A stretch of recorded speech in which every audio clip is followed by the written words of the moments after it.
In this video, we will be going through a proof involving overlapping triangles.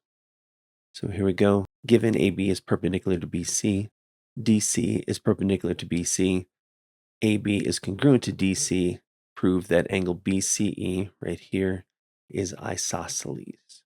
So now let's go to the proof and we will do it on the diagram. AB is perpendicular to DC, given that we'll make a right angle there. DC is perpendicular to BC, also given.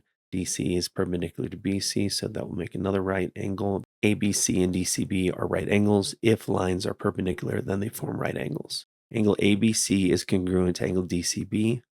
All right angles are congruent, so these two are congruent right here. AB is congruent to DC, given.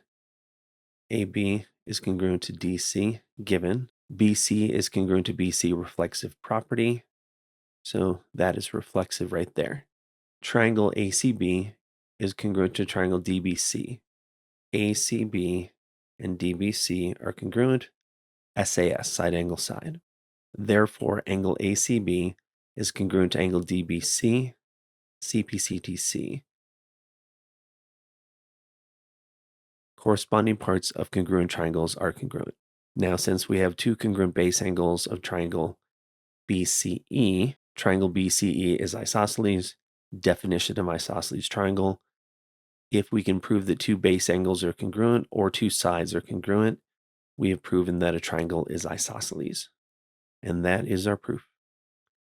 And now we will go through it again without anything written down here, so you can see the thought process. AB is perpendicular to BC. AB is perpendicular to BC, so we have a right angle. DC is perpendicular to BC. DC is perpendicular to BC, so we have another right angle.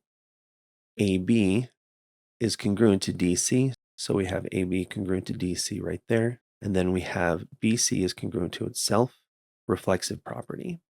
Then triangle ABC and triangle DCB are congruent because of side angle side, side angle side. Therefore, angle DBC right here is congruent to angle ACB over here because CPCTC, corresponding parts of congruent triangles, are congruent. Then we have two base angles of triangle BCE congruent, thus proving that it is an isosceles triangle.